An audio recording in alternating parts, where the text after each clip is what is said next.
Bom dia a todos. Hoje, para mais uma sessão na reunião do GT-IVA no século XXI, coordenado pelo NEF, né, pelo Núcleo de Estudos Fiscais da FGV Direito de São Paulo. Hoje a gente tem uma apresentação com Maurício Barros, que é sócio da Demarest, e a gente vai continuar uma discussão que a gente parou há umas 2, 3 semanas atrás sobre a não cumulatividade.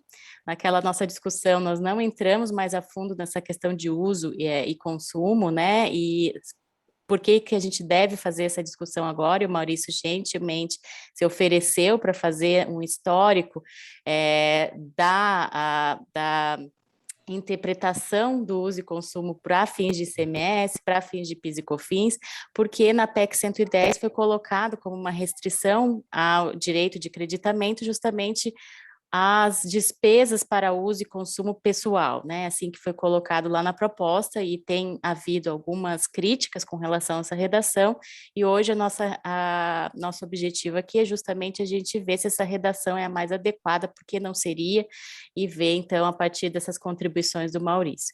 Maurício, já vou passar a palavra para você, deixa eu só te habilitar aqui, que eu esqueci de... Tá, acho que agora já dá para você compartilhar a tela. Já agradecendo imensamente por você ter preparado essa apresentação. Bom, obrigado, Melina. Bom dia a todos e todas. Bom dia, professor Chueire, João Paulo, Fábio, Manuel.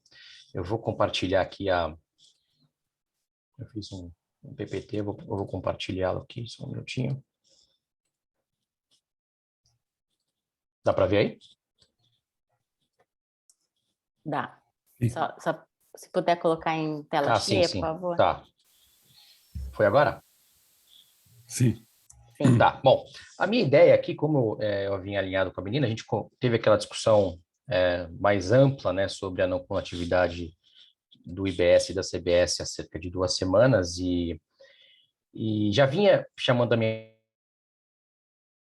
atenção, né, o texto que está sendo proposto, então já coloco aí na tela só para todo mundo rememorá-lo, com relação à não cumulatividade, né, então, e aí eu só estou reproduzindo aqui o texto do IBS, o da CBS é semelhante, apenas substitui lei complementar por lei, né, quando faz essa delegação, né, para o legislador complementar.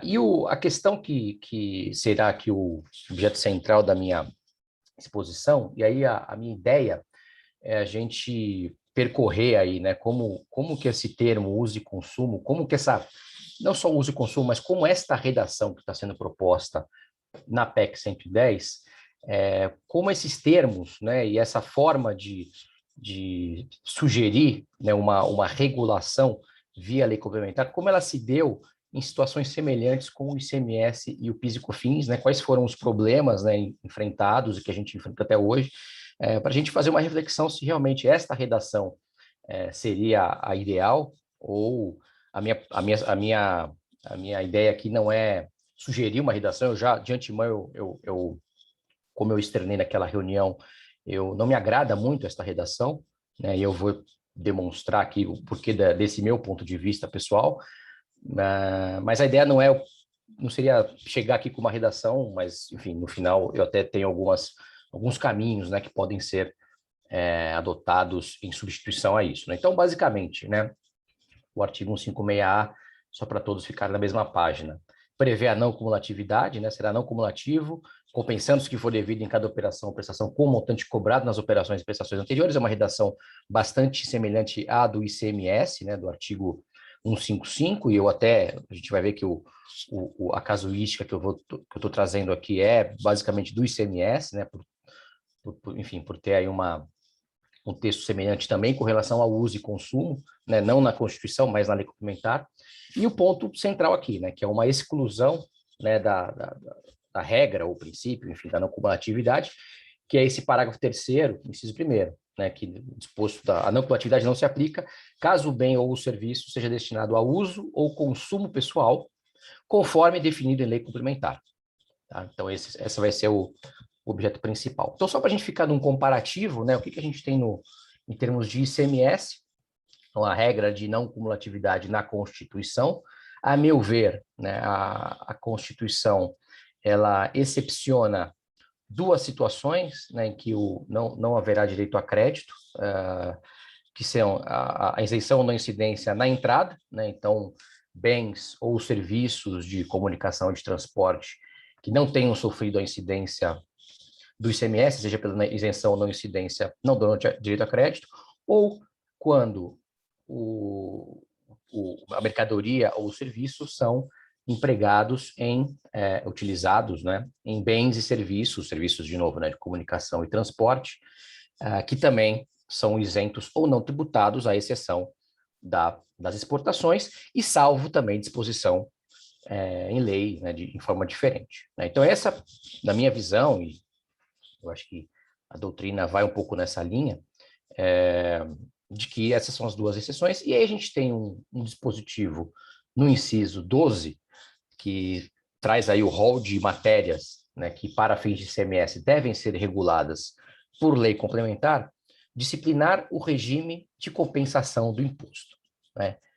Esse ponto aqui, esse texto, ele, de certa forma, pelo menos a maioria aí de textos e doutrina que trata especificamente disso, é como o artigo 155, né, no parágrafo 2º, inciso 2º, ele traz duas exceções, né? Esse disciplinar o regime de compensação do imposto não seria exatamente uma liberdade para o legislador complementar para tratar como quisesse da não cumulatividade, né, do que daria ou não direito a crédito, mas mais uma permissão para que o legislador ele discipline como que vai se formalizar a compensação do imposto, né? Então, essa sempre foi a leitura aí, pelo menos da maior parte dos textos que eu li, mas a gente vai ver que isso não é bem assim na jurisprudência, e temos até uma decisão recente do Supremo que eu vou trazer.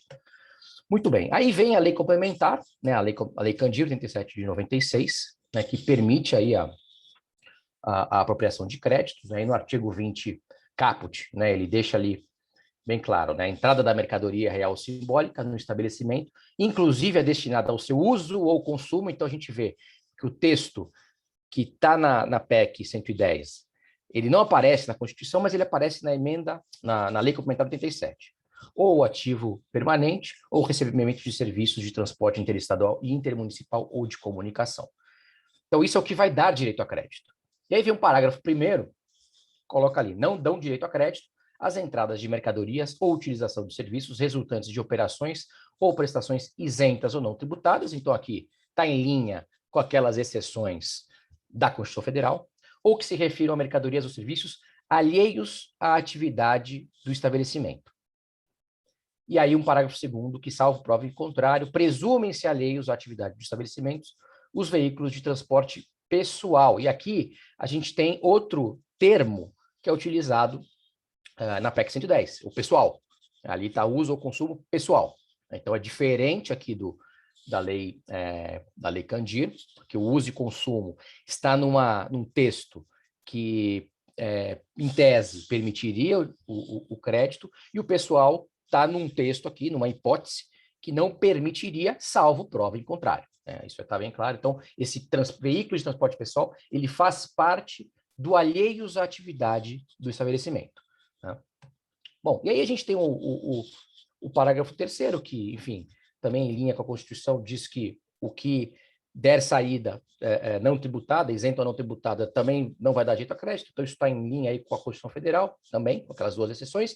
E aí tem o artigo 33, que tem algumas regras quanto à energia elétrica, comunicação, que vai dar direito a crédito futuro, né? Mas aqui, para ficar no ponto que a gente está mais centralizado na discussão, com relação ao uso e consumo, que é aquela velha regra que vem sendo postergada, né, ou atualizada, de que as mercadorias destinadas a uso ou consumo do estabelecimento só vão dar direito a crédito a partir de 1º de janeiro de 32. Isso foi sendo atualizado, enfim, essa é a versão, evidentemente, mais recente. Então, o uso e consumo aqui está nessa condição especial de uma possibilidade suspensa de apropriação de crédito. Então, na minha visão, eu acho que a gente pode aí classificar, né, o que daria dito a crédito de ICMS em termos mais amplos, né, em termos mais conceituais, segundo a lei Candir. Uma primeira classe daquilo que nunca, né, claro, nunca numa visão estática da lei como ela está hoje, né? Nunca daria direito a crédito, né? As mercadorias e serviços que se refiram a mercadorias ou serviços alheios à atividade de estabelecimento, né? Então a cláusula ali ela é clara nesse sentido, né? Clara no sentido de que não dá direito a crédito. Os isentos ou não tributados ou os empregados em mercadorias e serviços isentos ou não tributados, exceto exportação. Existe uma segunda classe com crédito a partir de 1º de janeiro de 2032, e aí eu incluo a mercadorias e serviços de uso e consumo do estabelecimento, tem mais umas situações específicas de energia e comunicação, mas enfim, eu quis focar mais no que a gente está, no objeto central da nossa discussão de hoje. E uma terceira classe, daquilo que sempre vai dar direito a crédito, seriam as demais mercadorias, inclusive ativos e serviços, adquiridos para uso nas atividades do estabelecimento. Então, claro, esse sempre aí deve ser lido com... Depende de prova, depende de uma série de coisas, mas aqui a estrutura, pelo menos, da lei complementar é mais ou menos essa, né? Muito bem. Aí a gente tem, claro, alguns pontos de dúvida, né? Qual seria o conceito de alheios às atividades do estabelecimento? Né? Seriam empregos em atividades que não se relacionam a quaisquer atividades da empresa, né? Sejam atividades fim ou mesmo atividades meio do estabelecimento. Então, e aí a própria lei já dá um exemplo, veículos de transporte pessoal, a ideia de que aquilo que é usado na pessoa física de algum diretor, de algum empregado, de algum gestor, enfim, está fora das atividades do estabelecimento, salvo prova em contrário. Aí a gente vê, inclusive, alguma jurisprudência, até posições de fiscos, né, dizendo que se o veículo se destinar também à venda, por exemplo, em determinadas situações pode dar direito a crédito, mas só para a gente ficar aqui no conceito que está na lei, nos termos que estão na lei, o que seria o uso e consumo? Né? Seria emprego nas atividades meio do estabelecimento? O STJ andou indo um pouco nessa linha, né? Teve uma jurisprudência, a jurisprudência primeira do STJ ia muito na linha do convênio 66, até porque os primeiros casos ainda foram julgados, os casos concretos, sob a vigência do convênio 66, depois outros casos já na vigência da Lei Candir, mas pegou um pouco daquela jurisprudência mais antiga do convênio 66, depois houve uma virada, né, ali no começo da década passada, algumas decisões do STJ retomaram uma jurisprudência mais antiga do consumo imediato, do consumo direto, do desgaste, etc. Aparentemente, algumas decisões mais recentes que eu tenho visto estão na linha aí da atividade meio do estabelecimento, mas é algo que gera muita controvérsia, por serem termos vagos, e aí depois eu fiz uma pesquisa aí de quantificativa, né, de contencioso disso, como é que né, como a gente tem uma quantidade de casos muito grande envolvendo a interpretação do que seria uso e consumo. O conceito de atividades do estabelecimento mesmo, né, seriam todas as atividades, só atividades fim, e o que seria o transporte pessoal alheio à atividade de estabelecimento, porque a gente tem o parágrafo 2º que fala do transporte pessoal, o parágrafo 1º alheio à atividade de estabelecimento, o transporte pessoal, presumidamente, ele é alheio à atividade de estabelecimento, mas o que pega, qual que é o ponto principal desse transporte pessoal? É o transporte, né, que ocorre, a correria predominantemente fora do estabelecimento, então o alheio à atividade de estabelecimento seria algo fora do estabelecimento, então o sujeito usa o veículo fora né, da empresa, né? Então, por isso que seria alheio, ou o pessoal, né? Então, o transporte ele é pessoal, mas também outros dispêndios, outras mercadorias ou serviços adquiridos pela empresa também poderiam ser considerados alheios à atividade de estabelecimento. Isso não é tão claro na lei, até porque, né, é um exemplo, né, do que seria alheio, mas isso pode dar discussões, e o pessoal aí, de novo, né, como a PEC 110 trabalha com esse termo, eventualmente ter algum tipo de correlação. Aí, voltando para o IBS, então, enfim, vai ser exatamente o mesmo, então, só para fixar aqui que a terminologia empregada é essa: uso ou consumo pessoal, conforme definido em lei complementar. Bom, aí a gente tem esses problemas, né, pelo menos dois.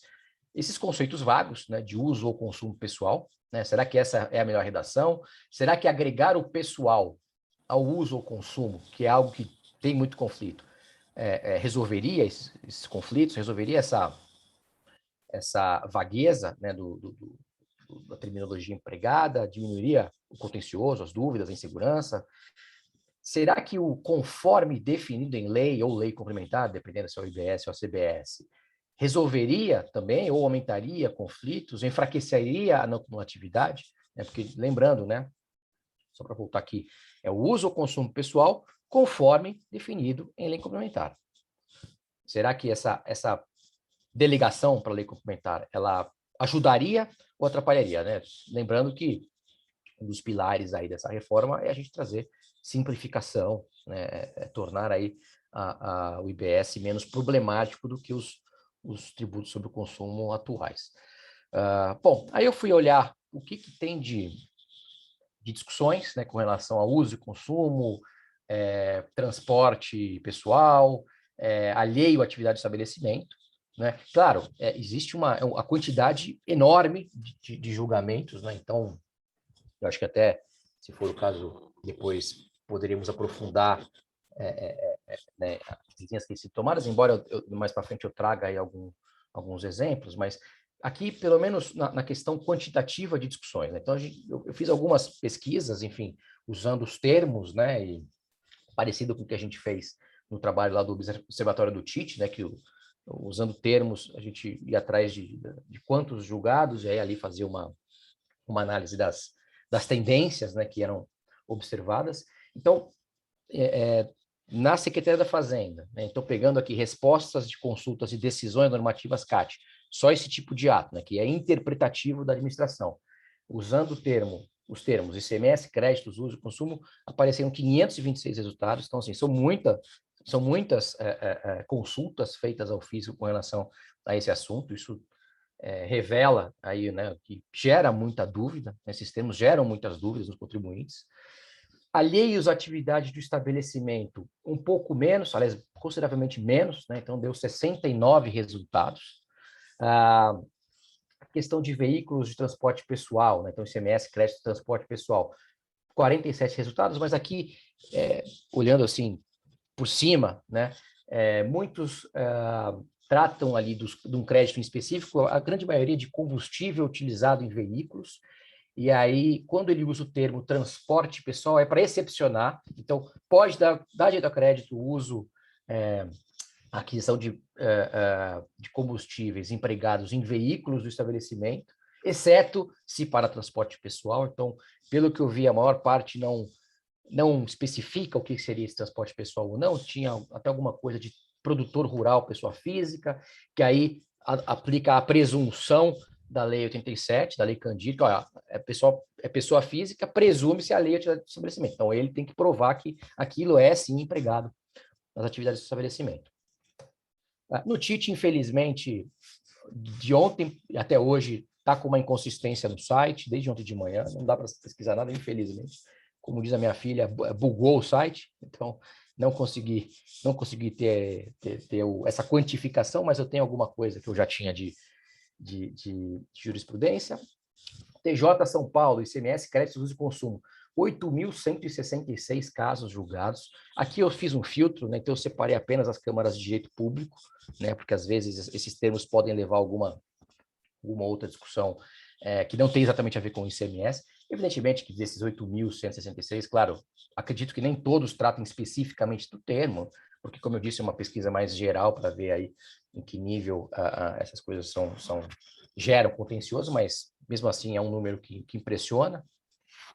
Alheios à atividade de estabelecimento foram 259 resultados, ou seja, aparentemente gera menos conflito, mas também isso é um parênteses, né? Isso é muito relativo, né? Porque as discussões acabam se concentrando nos termos uso e consumo, né? Porque tem a exclusão na legislação, exclusão temporal, né? Então, claro, se não houvesse esse uso e consumo, talvez a gente tivesse mais casos discutindo o conceito de alheio à atividade de estabelecimento. Então, essa aparente conclusão de que esses termos dão menos, geram menos conflito e dúvidas, ela não é uma verdade absoluta, porque tem essa nuance, né? Transporte pessoal, 104 resultados no TJ, STJ também tem alguma coisa, créditos e consumo, 76 acórdãos, 1.911 decisões monocráticas, A lei, a atividade de estabelecimento, 3 acórdão, 96 decisões monocráticas, créditos, transporte pessoal, não apareceu nenhum resultado. O STF tem alguma coisa também, aí, claro, pela cognição até mais restrita, mas aparece alguma coisa, então 41 acórdãos, 496 monocráticas do uso e consumo. A lei, a atividade de estabelecimento, 6 decisões monocráticas apenas, e aqui do transporte pessoal, que saiu com erro aqui no lado esquerdo, mas esse aqui é transporte pessoal, vocês podem ver aqui na tela copiada, uma decisão monocrática. E aí, se a gente pegar uma casuística um pouco mais específica de alguns dispêndios, né, alguns itens, né, a gente vai ver que tem muita divergência, né? Então, os mesmos itens, claro, os casos têm nuances específicas, aqui a ideia é pegar alguma coisa um pouco mais geral, só para ilustrar os diferentes pontos de vista, né? Então, tem decisões para partes e peças, por exemplo, favoráveis e desfavoráveis, então as decisões, e aí STJ, STF, TJs, Consultoria Tributária de São Paulo, eu pego São Paulo porque, enfim, é o que eu tenho mais familiaridade. Então, favoráveis, então, na linha de que a Lei Candir expandiu com relação ao Convênio 66, que o insumo, quando é aplicado e consumido na atividade fim da empresa, dá direito a crédito. Aí a gente já vê uma terminologia um pouco próxima do PIS e COFINS, né? A lei do ICMS não fala em insumo, né? Isso é curioso, pelo menos não a Lei Candir. Que ainda que não integram o produto final, materiais intermediários concorrem direta e necessariamente no processo produtivo. Então, vejam, os materiais intermediários, né, na Lei Candir não tem essa terminologia, isso tinha lá no Convênio 66, mas sendo empregado aqui em algumas decisões. Essencialidade no processo produtivo, também uma terminologia muito próxima do PIS e COFINS, né, e aqui sendo empregada com o ICMS. Materiais intermediários indispensáveis à formação do produto, também ali uma proximidade com essencialidade, e os desfavoráveis, né, que é toda aquela coisa de que tem que se consumir, o consumo tem que ser integral e imediato. Eu me lembro que o Tite, uma época, tinha uma linha que era o consumo em até 24 horas, alguma coisa assim.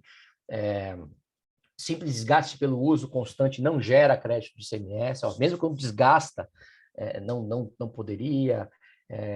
Que mais? Partes e peças adquiridas em separado que não são consumidas instantaneamente, não integram o produto final, são considerados de uso e consumo. Enfim, a gente vê que para os mesmos itens tem decisões que variam muito e com os fundamentos muito diferentes. A fundamentação acaba variando bastante além do resultado final das decisões.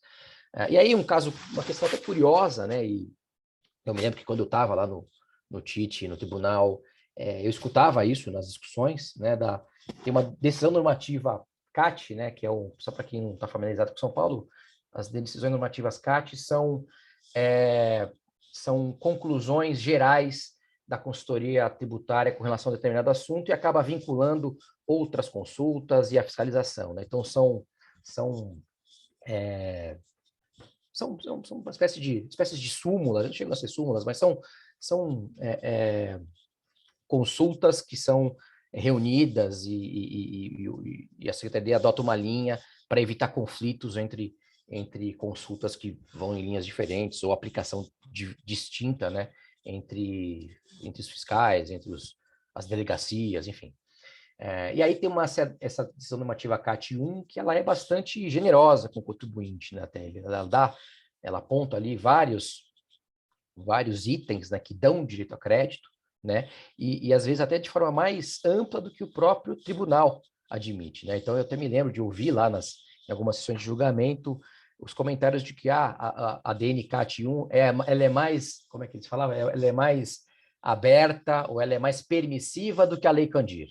Tinha esse tipo de ponto de vista, e enfim, isso acontece mesmo, vários itens, eu não vou ler isso aqui, porque depois eu até disponibilizo o material, mas diversos itens que o fisco permitia, ou permite, né, isso é uma decisão normativa de 2001, e encontrava alguma dificuldade no contencioso, ou no contencioso administrativo, ou no judicial, posições do próprio fisco que às vezes não seguiam exatamente aquilo que estava na decisão normativa, enfim, então, para todos verem que realmente, mesmo dentro da administração, gera muita discussão, né? Gera interpretações distintas, gera, enfim, os termos empregados, e aqui, invariavelmente, o uso e consumo aqui, que é o fiel da balança, né, com relação a dar dívida a crédito ou não. Né? E aí, enfim, como eu já adiantei, decisões mais recentes, a gente vê até alguns critérios mais relacionados ao PIS e COFINS, dando aí o tom de julgamentos de ICMS, né? E aqui um julgamento a favor recente desse ano, junho. É necessário que o produto seja essencial ao exercício da atividade produtiva para que seja considerado insumo, né, para fins de creditamento de ICMS. Então, vejo que é bem próximo aí ao que se discute no PIS e COFINS. E aí também contra o contribuinte, e às vezes adotando algumas premissas até bem subjetivas, né? Então, aqui o sacola plástica, né? Um caso que ficou aí emblemático no STJ, enfim, causou bastante discussão no mercado.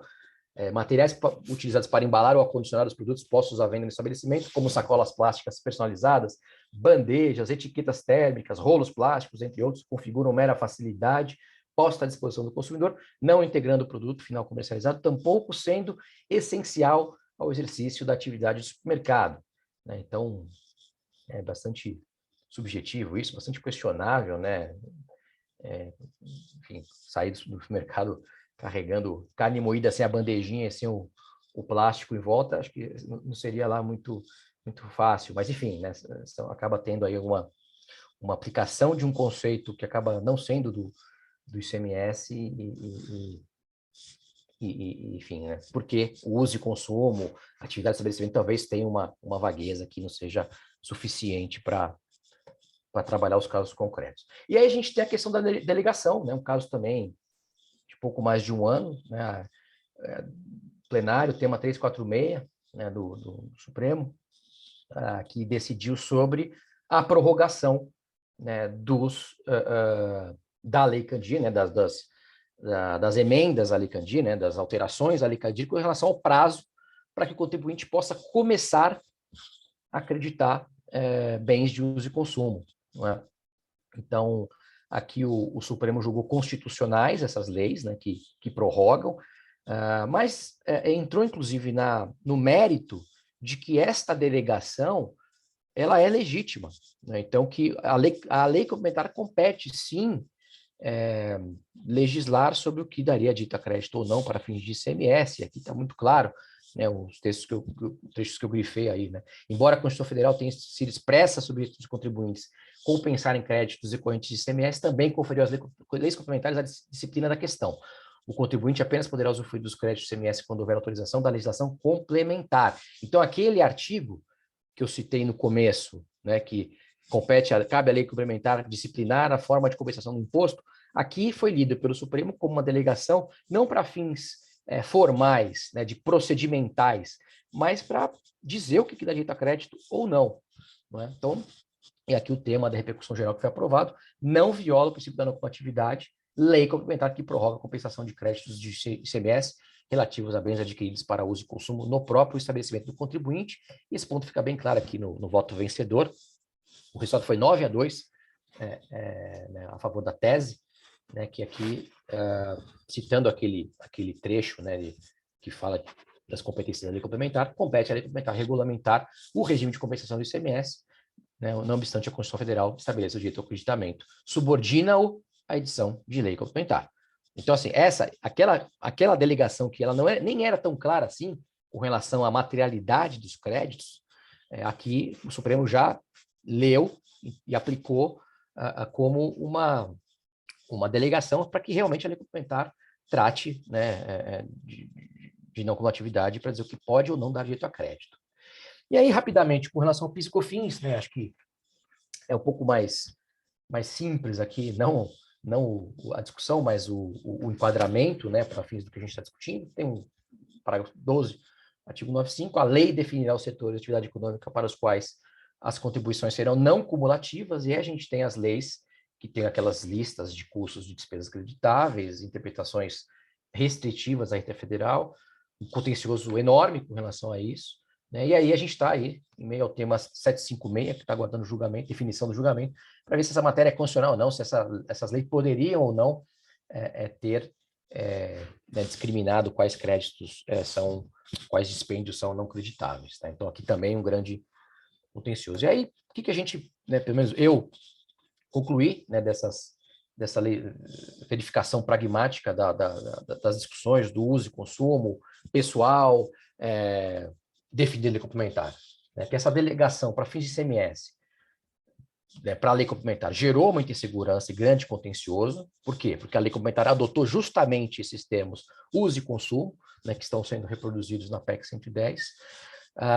E aí, claro, essa delegação para a lei complementar, mais essa vagueza, então, abriu, inclusive, a discussão para o emprego de outros conceitos, e aí passou-se a discutir até onde, né, iria o direito de contribuinte de apropriar créditos em função de outros conceitos que sequer estão na lei Candir. Então, produto intermediário, consumo imediato, desgaste integral, essencialidade, enfim. Isso derivou aí para uma série de outros termos que causaram muita discussão, muita insegurança.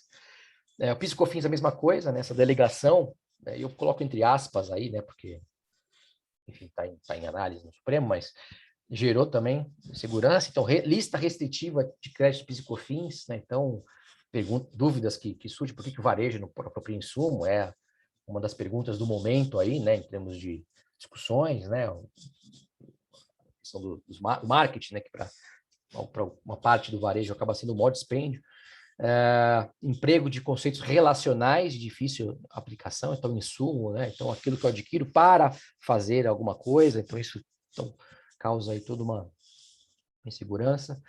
E aí a gente finalmente aqui, né, no que a PEC usa, né, será que o uso ou consumo, e aqui são mais questionamentos para colocar em discussão, né?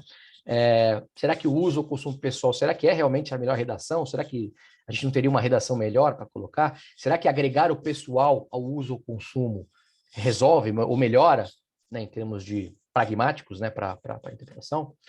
A gente acho que não estaria livre, né, também da imprecisão dos termos, né? O que seria esse pessoal agregado ao uso e consumo? A gente viu que na lei do ICMS o pessoal faz parte do transporte, pessoal que por sinal, não faz parte do uso de consumo, porque ela está na categoria alheio à atividade do estabelecimento. Mas será que aqui na PEC 110 a orientação seria essa também? A jurisprudência caminharia nesse sentido? Né? Ou seria alheio à atividade? Seria mais próximo de uma atividade meio? Será que o pessoal é a pessoa física do empregado ou sócio? Então, tudo aquilo que fosse consumido por uma pessoa física integrante do estabelecimento, né, presente ali, ou que tivesse algum vínculo, seria isso? Né?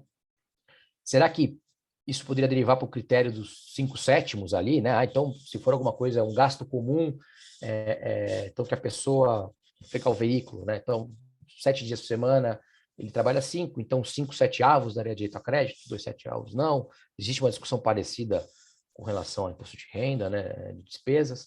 O rateios, a administração, produção, então tem umas despesas comuns, o contribuinte teria que ratear, né? Então tem aí jurisprudência dizendo, olha, se o ativo for da administração, não da dívida crédito, a não ser que seja ali de um lugar em que se executam as vendas, ou se for alguma coisa relacionada à produção em si. Então, o contribuinte tem que, né, ver o que vai para um lado e o que vai para o outro. Será que isso também traria mais complexidade, né, para o IBS, justamente algo que não é desejado, o IBS e o CBS?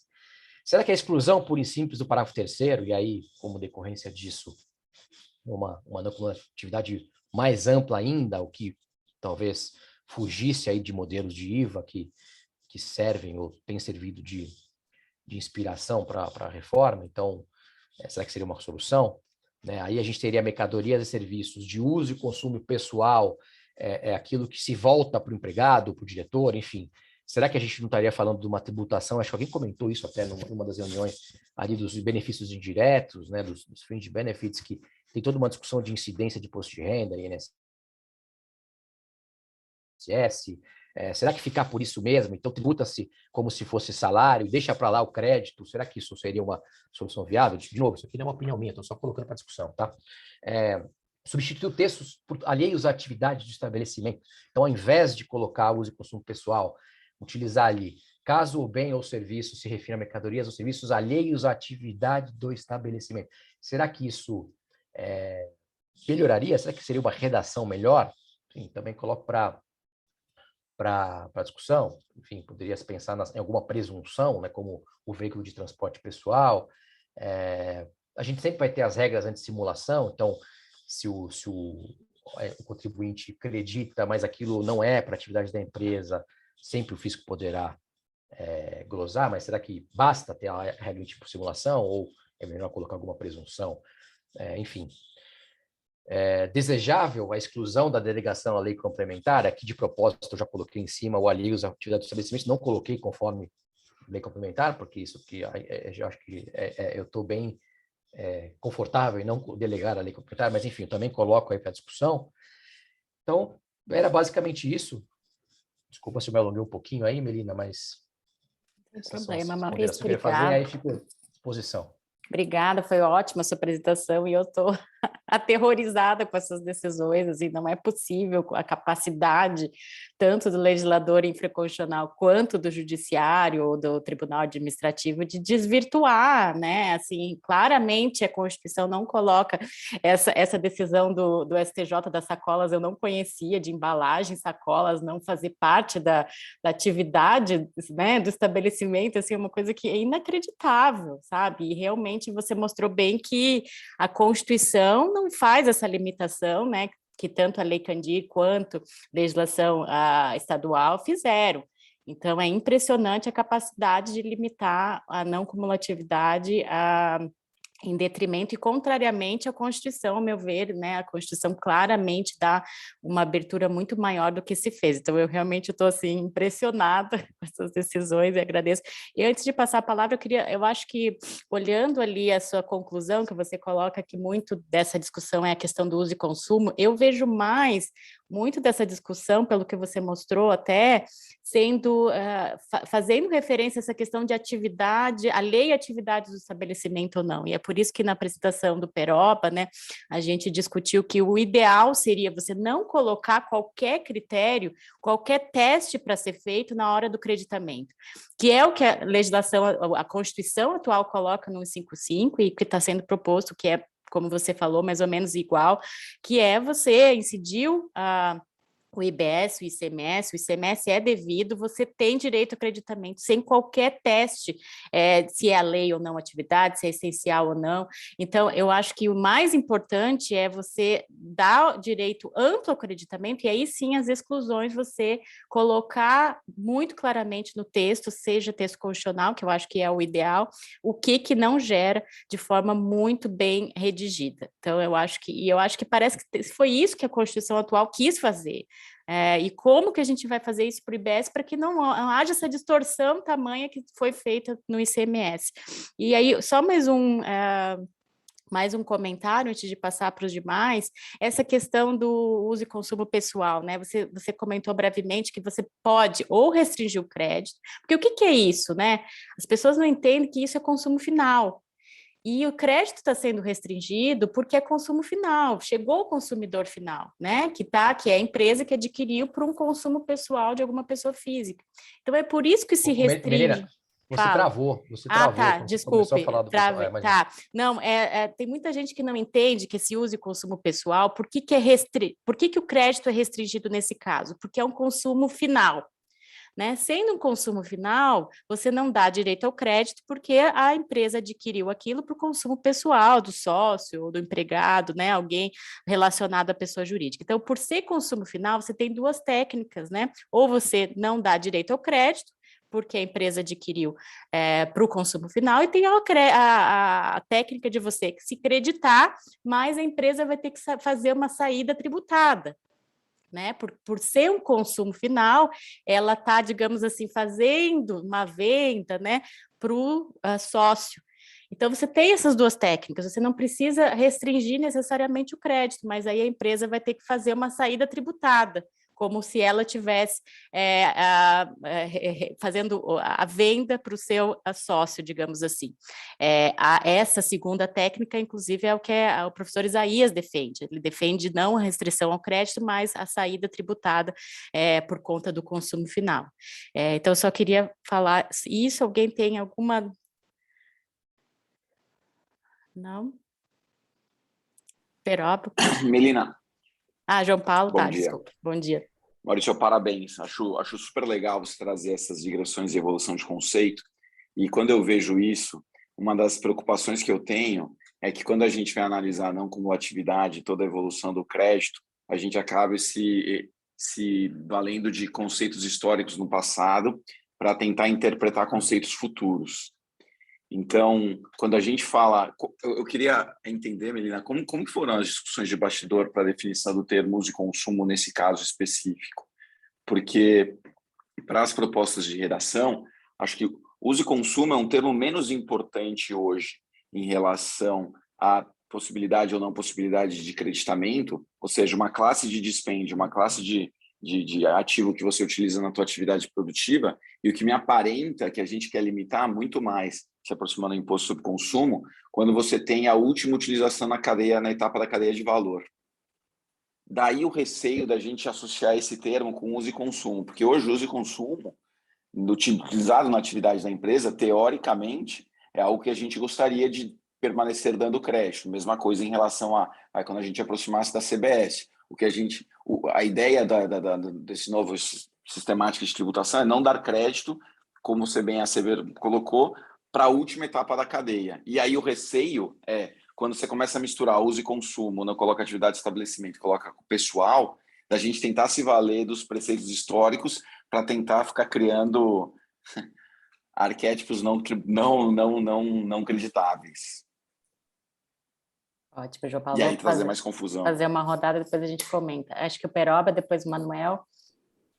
Falar rapidamente aqui, primeiro, parabéns, Maurício, pela apresentação, mas eu queria trazer um ponto. Eu participei de um evento essa semana da ABDT, que é uma associação de telecom e tecnologia. O professor Marco Aurélio Greco era um dos palestrantes. Foi curioso, Melina, porque ele concentrou a exposição dele em alternativas para simplificar a tributação das empresas desses dois setores. E ele super descrente do que a gente viveu no Brasil nos últimos, talvez, 30 anos em relação à tributação indireta e essa questão toda de tomada de crédito. Ele foi super contundente na ideia de que a gente deveria propor modelos cumulativos. Ele falou assim, é uma premissa internacional, mas no Brasil, os períodos que a gente viveu, tributos cumulativos, não foi tão ruim, a gente não teve litígios, ele tentava mostrar, de alguma maneira, ele foi buscar o quanto o PIB variou positivamente nesses períodos, para dizer, é uma falácia de que necessariamente um tributo com essas características vai fazer com que o Brasil cresça mais do que cresceu naquela época. Naquela época a gente tinha tributos cumulativos, a gente não tinha litígios, e a gente tinha crescimento de PIB similar a crescimentos dos Estados Unidos, maior que o da Alemanha, talvez menor que a China, ou seja, não era tão ruim, não era medíocre, mas ele ficou 20 minutos da palestra super concentrado nesse tema, de maneira super enfática. Então, como me chamou bastante atenção, eu queria só trazer aqui para a reflexão de todos. Eu ainda não tinha visto nenhum dos professores, especialmente dos professores mais ilustres, trazer uma defesa tão enfática da tributação cumulativa, entendeu? Em função de tudo que a gente viveu no nosso país. Manuel, depois o Fábio também. Eu queria depois até ouvir muito o Chueira em relação a isso. Manuel? Bom, pois não, Melina. Bom, Maurício, parabéns pela sistematização excelente, né? Você conseguiu reunir um histórico e um grande volume de dados de uma forma muito bem sistematizada. Eu acho que você tem toda a razão, e o João Paulo também, né, na intervenção que fez, né, em relação à preocupação com a terminologia, sabe? Eu confesso aqui uma preocupação minha desde sempre, sabe? Com essa questão desse uso da expressão uso ou consumo. Por quê? Porque o uso ou consumo hoje, né, na nossa lógica atual, é uma expressão que é utilizada em oposição, vamos dizer, a tudo aquilo que não é crédito físico. Né? Em matéria de CMS, né, vigora a lógica do crédito físico, e eu nunca me canso de repetir uma informação do professor Ricardo Varsano, de que no mundo, né, no levantamento que ele fez, essa opção foi feita por nós, pelo Haiti e pela Costa Rica e por mais ninguém. Então, quer dizer, isso por si só já é um dado bastante esclarecedor, né, dos nossos equívocos em matéria de não cumulatividade. E eu até reputo e tenho afirmado isso, para mim reside nessa matéria a origem de vários dos males do nosso sistema tributário atual, né, e a minha experiência de membro, de presidente de órgão julgador administrativo, né, eu afirmo, né, que entre 70% e 80% de tudo que é julgado no contencioso administrativo estadual tem relação direta ou indireta com a questão do aproveitamento de crédito, dessas restrições à não cumulatividade. Então, ok, essa expressão uso e consumo, hoje em dia, ela é utilizada em contraponto a essa questão de crédito físico, ou seja, dizendo de outro modo, né, tudo aquilo que não é incorporado fisicamente ao produto final, ou aquilo que não é utilizado na linha principal de produção, portanto, aquilo que hoje, na lógica do crédito físico, enseja o respectivo aproveitamento, cai numa designação genérica, hoje chamada uso ou consumo. Aí dentro está o uísque do sócio, aí dentro estão determinados itens que são utilizados no processo produtivo, mas não se incorporam ao produto final, não são, vamos dizer assim, crédito do ponto de vista dessa lógica de creditamento físico, está tudo agasalhado nessa expressão uso ou consumo. Então, quer dizer, e a gente tem inúmeros, já um histórico de décadas de decisões administrativas e judiciais, dando a essa expressão uso-consumo essa amplitude muito maior, que é tudo aquilo que não é crédito físico, tudo aquilo que não seja aproveitamento pela lógica do crédito físico. E agora, né, há um passo enorme que está sendo dado pela PEC 110, que é nos aproximar aos demais 175 países do mundo que optaram pelo crédito financeiro, que é entender que todo e qualquer insumo produtivo, tudo aquilo que é utilizado, né, na atividade da empresa, seja em linha principal, linha marginal ou linha principal de produção, incorpore-se ou não fisicamente ao produto final, isso vai dar direito a crédito. Né? O que nós estamos deixando de fora, e é um padrão, inclusive, mundial, né, é, por exemplo, o uísque. Né, eu tenho aqui uma siderúrgica que adquire algumas caixas de uísque, né, para consumo dos sócios, de um eventual visitante, enfim. Só que nós estamos utilizando essa expressão, né, que você bem colocou, uso ou consumo pessoal. Nós estamos só agregando o pessoal a essa expressão que já tem toda uma carga histórica de significado, e isso me preocupa realmente, sabe? É um dos pontos do texto que assim, volta e meia eu tô questionando, exatamente porque é muito difícil a gente fazer esse corte com uma história tão grande, e pior, tão grande de decisões tão díspares, né? Então, realmente, eu acho que é uma preocupação. A utilização dessa expressão, uso ou consumo, quer tenha essa adjetivação pessoal ou outra, realmente é preocupante por conta desse histórico todo. Mas eu acho que é sempre bom a gente enfatizar. Agora nós só estaremos discutindo o uísque do sócio. Nós não estamos mais discutindo a ferramenta, aqueles itens que se desgastam, mas que não se incorporam ao produto final. Né? Enfim, tudo que é insumo, né? Ainda que indireto, do processo produtivo, da atividade empresarial, vamos dizer assim, tributada pelo IBS, seria agora ensejadora do aproveitamento de crédito, que não acontece hoje em dia em relação ao ICMS, por exemplo. Mas essa expressão realmente, Maurício e o João Paulo e todos os demais que manifestaram nesse sentido, eu me associo a essas preocupações, porque é difícil desligar, né, fazer o corte. Obrigado. Obrigada, Manuel. Vou passar para o Fábio e depois para o professor Chueiro. Obrigado, gente. Muito bom, Maurício. Foi bom reviver aqui. Até trago aqui mais um relato aqui da minha pregressão de carreira, porque eu comecei numa Big Four, né? Grande parte da minha carreira foi feita numa Big Four, muitas vezes suportando a auditoria e às vezes ajudando o cliente a identificar oportunidades na operação dele. E essa questão do uso e consumo / produto intermediário, que a legislação do ICMS fala muito, sempre foi uma questão muito bola dividida, né? Quando o Maurício trouxe a questão da sacolinha, por exemplo, é um absurdo, né, que você até ressaltou, chegar ao ponto de eu ter o varejo, por exemplo, comemorar quando a norma mudou e exigiu que se cobrasse pela sacolinha, né? Até a gente teve algumas evoluções, pelo menos aqui no estado de São Paulo. Tem que cobrar, não tem que cobrar, deve cobrar, pode cobrar. Tem varejo que no final do dia acaba cobrando a sacolinha como venda só para tomar crédito do insumo, porque a partir do momento que ela é uma revenda, aí a gente muda do conceito, né, de consumível para produto, objeto da mercancia do varejo. Mas, voltando o que eu estava falando, quando a gente via, se a gente colocar hoje para fazer um trabalho, 10 profissionais para avaliar o que é uso e consumo ou o que é o produto intermediário que dá o direito a crédito, eu não tenho dúvida nenhuma, e essa experiência é fática, que virão 10 interpretações completamente distintas a uma atividade geral de um contribuinte. O que e aí eu não consigo identificar dentre essas 10, ninguém consegue, nem a legislação, nem a fiscalização, e tampouco a jurisprudência vai conseguir tratar de forma correta e unânime esse ponto. Então, eu acho que se a gente conseguir só o fato de equalizar e deixar muito claro isso, exemplo do que o Manuel muito bem tratou aí, se a gente pegar o que é o uísque, ok, né? Não tem nada a ver com a operação, com a atividade do contribuinte, mas todo o resto não é à toa, né? Se um supermercado dá uma sacolinha para o cliente sair da loja carregando, ele não está fazendo isso porque ele é bonzinho, ou porque ele quer qualquer outra coisa, porque ele está preocupado que o cara lá vai usar a sacolinha verde para reciclar e a cinza para jogar lixo, mas porque ele precisa daquilo, que aquilo é uma forma dele vender o produto. Então, esse tem que ser o mindset, né? Obrigada, só isso, Fábio. obrigado. Professor Schwery. Olá. Em primeiro lugar, meu protesto de sempre, dizendo que a gente tem que mudar para imposto sobre o consumo, que resolveria tantas questões. Eu não consigo me conformar, que assim, há quase um ano conversando com a Melina, eu não consigo colocar na cabeça dela para ela ir lá, soprar no ouvido do senador e falar: vamos parar com essa história toda, vamos mudar esse imposto, que é um novo imposto sobre o consumo. Mas ainda vou conseguir, vocês sabem que eu sou teimoso. Peroba, quanto à sua questão, é quase sem comentários, né? Ou seja, sempre o tema de eficiência e justiça.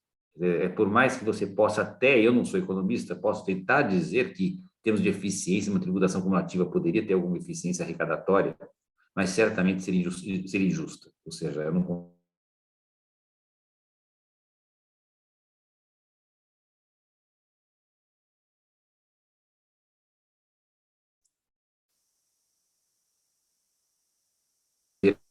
verticalização, que implique que eu não posso, ou seja, vocês sabem disso, não querendo esse mérito.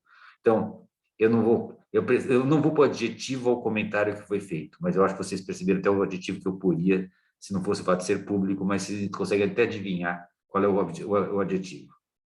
Quanto ao mérito aqui, e agora de novo ser ousado, eu diria que a ministra Reginilda Costa, quando ela tratou de PIS e COFINS, ela tem um passo brutal que gerou muita revolta em quem está com a tributação indireta, porque ela começou a falar em essencialidade, necessidade, coisas que a gente está acostumado, quem mexe em imposto de renda está extremamente acostumado com isso, mas em tributação indireta nós ficamos com essa história de uso, consumo e quejandos. Eu vou fazer uma pergunta aqui. Por que não aproveitar um conceito que já existe, necessário à atividade e à manutenção da fonte produtiva, que é o conceito que a gente tem lá do imposto de renda, e falar: se vale para o imposto de renda, vale para PIS e COFINS. Se não vale, não vale. Nós temos, assim, anos de jurisprudência sobre necessidade e essencialidade.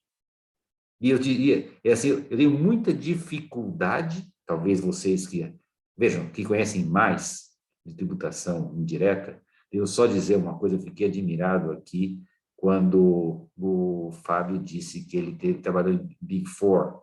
Eu esperava que você a sua barba branca me enganou, Fábio, porque eu achava que você estava mais próximo da época que eu trabalhei em Big Eight. E Big Four é um conceito extremamente moderno. Big Four eu comecei, assim, professor, quando virou de Big Five para Big Four. Exatamente nesse marco foi quando eu entrei como trainee. Eu trabalhei com Big Eight, porque Arthur Andersen era uma das Big Eight. Você tem ideia como isso mudou muito. Então, Big Four, você é um cara jovem, você revelou uma idade jovem. A barba branca me enganou, tá vendo? Mas, de qualquer modo, vocês que atuam mais com tributação sobre consumo, eu fico perguntando seriamente, o que vocês acham da posição da ministra Reginilda Costa quando ela falou em necessidade e em essencialidade? O que vocês acham de importar esse conceito, importar essa jurisprudência, esquecer? Ou seja, dentro da ideia de que, como vocês disseram corretamente, qualquer que seja a mudança, por o pessoal, não por o pessoal, é inevitável. vão aplicar a jurisprudência passada de crédito físico e crédito financeiro. Ao passo que, se você puser necessidade, essencialidade, vão aplicar a jurisprudência do imposto de renda, que é bom, é positivo. É uma coisa que já tem... Ou seja, são conceitos já, de algum modo, sei lá, calcificados no direito brasileiro. Essa é uma proposta, uma pergunta que eu faço para vocês. E, por favor, com aquela ousadia que um grupo que se autoriza a pensar, a gente se toma direito de até falar bobagem, mas pelo menos a gente quer saber onde está a bobagem nisso. Vou passar de novo se alguém quiser comentar. Professor Schroeder, eu acho ótima a ideia de vincular a legislação do imposto de renda, e aí só para falar aqui a experiência do Canadá com relação a essa questão de whisky do sócio, o carro utilizado pelo sócio, eles fazem a remissão à legislação do imposto de renda. Então, tudo que for dedutível para fins de imposto de renda é dedutível também para IVA. O que não for, aí não deduz para IVA em termos desse consumo pessoal. Então, eu acho ótimo, pelo menos nessa questão de uso e consumo pessoal, fazer remissão à questão do imposto de renda, a legislação do imposto de renda, sim. Alguém tem alguma questão? Desculpa, Melina, numa das nossas reuniões atrás, o Carlos levantou em algum momento, né? O Carlos Navarro levantou a questão ele falou, acho que ele usou o carro do diretor, né? Que é a mesma coisa. E eu lembro que tanto eu quanto ele concordamos na época imediatamente que no final a legislação do imposto de renda é o grande parâmetro. Eu sempre concordei muito com isso. Quando a gente fala de PIS e COFINS, quando começaram as discussões da não cumulatividade lá no CARF, eu lembro que teve um voto do CARF que foi super debatido no mercado, que mencionava exatamente a legislação do imposto de renda para fins de classificar insumo. Ele seria, do meu ponto de vista, seria até melhor do que a essencialidade e relevância e direto no ponto do imposto de renda. Seria um sonho. Eu lembro que na época... Tem uma ressalva a isto, porque a legislação do imposto de renda, infelizmente, tem umas questões de indedutibilidade que fogem da necessidade, ou seja, o legislador do imposto de renda, às vezes, ele cria uma indedutibilidade. Vou dar um exemplo para você, o brinde. Coloca que o brinde é indedutível, coisas como essas. Então, eu não faria uma remissão direta, porque senão a gente também importa bobagens, erros do legislador federal, importa brigas, mas o conceito, eu pegaria o atual 311 do Regulamento do Imposto de Renda, necessário atividade da empresa a manutenção da respectiva fonte produtora. Ponto. Só isso já é bastante, mas não com a remissão, até porque nós teremos problemas federativos, ou seja, do legislador federal poder, na mudança da sua lei, criar restrições a crédito. Mas o conceito básico eu poria. Boa lembrança mesmo dessa questão de vinculação a um outro ente, né, Manuel? Você quer fazer alguma consideração, Manuel? Não, eu faço minhas palavras para o professor Schroeder agora, exatamente isso. Concordo com a proposta dele, acho que é um ótimo caminho, né? E concordo na proposta dele, inclusive na forma, né? Porque realmente esse link automático com a legislação federal, normalmente isso não é bem-vinda, né? Como também não seria se fosse o caminho contrário, né? Não é só porque é Estado em relação à União, a União também dificilmente vincularia parte da sua legislação às disposições específicas de um outro ente, da legislação de um outro ente. Mas isso não nos impede de adotar um conceito que já está consolidado lá e que resolveria o nosso problema aqui, né? Excelente. Mas, professor Schroeder, minha pergunta, mesmo se for imposto sobre o consumo, vai ter não cumulatividade, né? Não vai ter toda essa discussão também? Vai ter, né? Então, tá. Bom, gente, já são 9 horas. Eu agradeço imensamente. Hoje não deu para fazer a transmissão ao vivo, mas assim que der, eu vou colocar lá a fazer o upload lá no YouTube, e aí eu circulo o link para vocês. Semana que vem, gente, a gente vai ter... eu convidei o pessoal daquele Pra Ser Justo, que eles acabaram de lançar um estudo sobre a devolução, o impacto econômico da devolução do IBS a famílias mais pobres. Então, eu convidei eles para justamente expor, né, essa pesquisa que eles fizeram, que é super relevante, e aí eles vão, então, apresentar. Depois, na outra semana, eu convidei o Sérgio Gobetti, que ele tem várias pesquisas sobre o impacto federativo da PEC 110, então ele vai mostrar aqui quais os estados, quais os municípios que ganham, e aí vai ser ótimo também, o Sérgio Gobetti, que é economista, e trabalha lá na Receita, do IPEA, né, ele é pesquisador do IPEA, cedido para o governo estadual do Rio Grande do Sul, então ele vem apresentar essa pesquisa. Mas eu acho que ainda a não cumulatividade não acabou, acho que a gente ainda poderia discutir mais, que esse é o ponto principal em aberto, eu acho, né, Manuela, que a gente deve revisitar na redação da PEC 110, então a gente talvez mais para frente volte a discutir. Interessante, você não ouviu o que o Maurício achou dessa sugestão que eu fiz, como o Maurício pesquisou tudo? Maurício. Olha, eu acho uma boa sugestão, eu acho que, na verdade, o essencialidade é um conceito intermediário, né? Até o CARF trazia isso, né? Entre imposto de renda e o IPI. Agora, se a gente pegar na sacola plástica, o julgador decidiu que não é essencial, né? Então, assim, a gente sempre vai estar sujeito, claro, eu acho que está errada a decisão, mas a gente vai estar sempre sujeito a subjetivismo no fim da história, né? Sujeito a erro nós sempre estamos, mas como eu falei, sim, como é um conceito que já tem muita... Mas é melhor, Melina... Peroba pediu a palavra.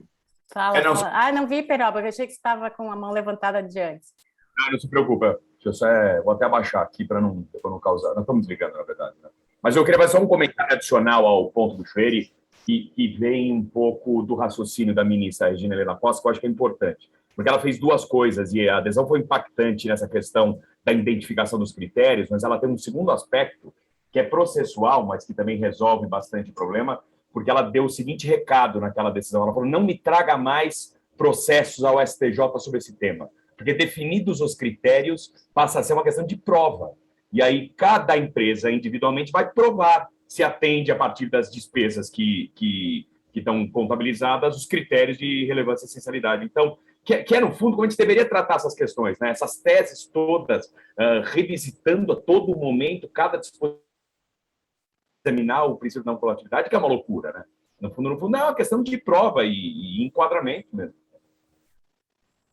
Tanto o último ponto só, quem está tentando levar os recursos agora lá, o STJ está negando, ele não está aceitando. Então, a questão está sendo definida nos tribunais de segunda instância. Foi uma ótima decisão, tanto sob a perspectiva da identificação dos critérios, como apontou o professor Chueri, e também sob a perspectiva processual, porque vai eliminar uma série de disputas em relação ao tema. Mas, de novo, eu acho todas as ideias aqui super boas, mas o que eu ainda proporia, de alguma forma, é tentar uma quebra de paradigma para a gente não importar ranço de interpretações anteriores. Mas a pensar. Talvez esse outro paradigma cruzado possa fazer algum sentido, mas para quem não viu, acabou de sair também, ainda vai ser publicado uma decisão do CARF agora sobre a empresa de P&D da Natura, que ele começa a fazer uma anamnese sobre qualificação de insumo, e aí você começa a ver a peculiaridade de cada decisão, é uma coisa de louco. O cara fala, na internet, a comunicação não é tão importante assim. Não, mas agora a marketing para não, agora isso pode ser também. É a sacola plástica do STJ. É um casuísmo que não faz... É o que a gente quer evitar. A gente quer evitar tanto que a gente vê super doutrinadores abrindo mão da não cumulatividade em prol da antibeligerância, que acho que é uma das principais bandeiras aqui dessa reforma tributária. Mas é isso, gente. Bom, obrigado. Gente, muito Parabéns obrigada. De novo, Maurício. Bom final de semana, até semana que vem. Tchau, gente. Bom dia a todos, bom fim de semana. Tchau. Bom dia, tchau.